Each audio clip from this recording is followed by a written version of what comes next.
it's a quick overview of the operational control centres, aka the Smarties. This is the first page of the operational control centre.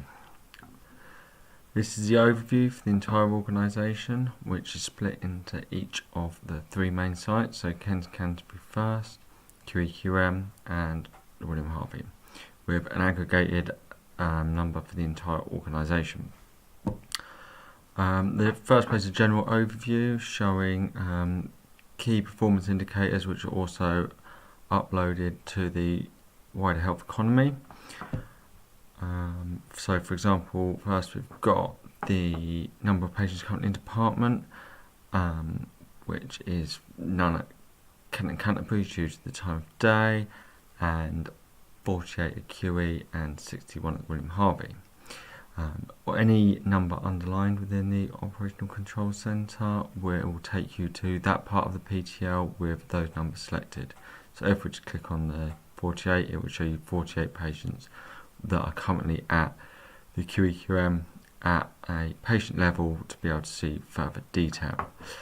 Overall, otherwise down the side we have compliance since midnight, the number of breaches since midnight, number of attendance since midnight, current wait time minors, maximum wait time for anyone in department overall, as well as the number of available CDU beds against current bed base taken from PAS, and the number of acute beds and number of extra beds above the current bed base. Also we have the number of reportable delayed transfers of care, which are currently 27 at Kent and Canterbury, 8 at QE and 10 at the Harvey, which gives us 45 overall. And again, if you can click on any of those, it will take you to the respective part of the inpatient PTL to allow any operational users or clinical staff to see the patient detail. The second tab we have is the heat map. Again, across the top are each of the three main sites and ECCUF total. We've split the different areas into middle, back and front door. So here we have some other KPIs, so the number of resus cubicles empty, for example.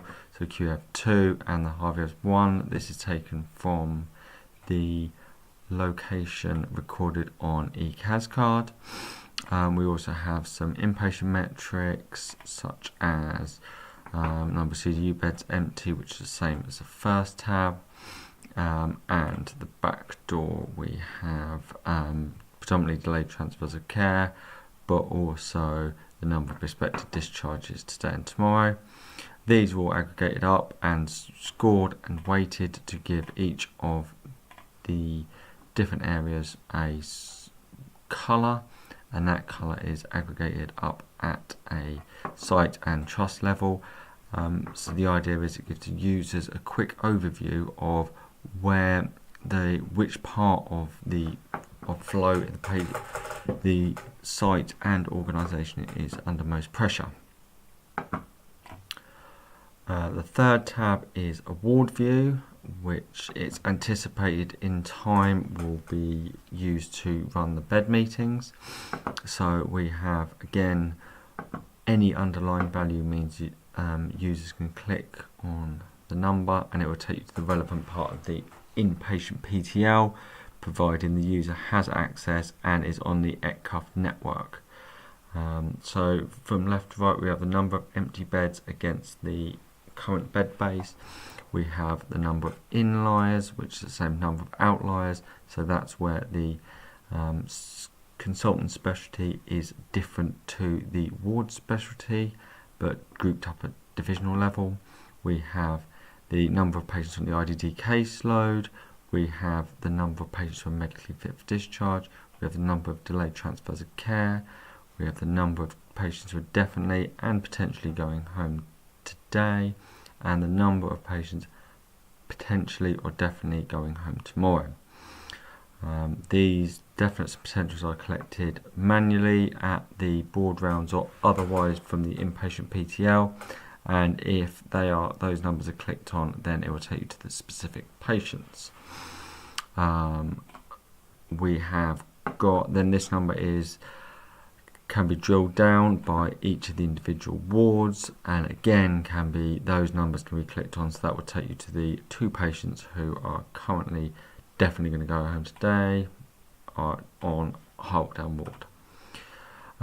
Finally, we have the predictor, and this looks at the actual number of ambulances we were expecting since midnight, that's last midnight, and the number that were expected, and the number expected till midnight. As this was taken 41 minutes ago at just about 12 o'clock, then those numbers will be similar, whereas during the day those numbers will likely be different. Then we have all attendances, so overall we can see that the QE had the number of attendances we were expected by ambulance, 8 less overall attendances, so they were expecting 8 less, and then in department they also currently had 8 less in A&E. We had the number of A&E admissions that were converted to an inpatient episode were 26 more, which is quite high. All admissions were overall 21 up, and discharges were 5 down at QE. It's likely this discharge number will even itself out as the data was retrospectively added to the PAS system. So that is a quick overview of the OCC. It is available on all trust computers if you're logged into the ETCUF network via the application launcher using this icon here. Also, for other members of staff who need to access it on the move, you can also access it at www.apps.beautifulinformation.org, and if you register there, then we can set you up with access. Thank you.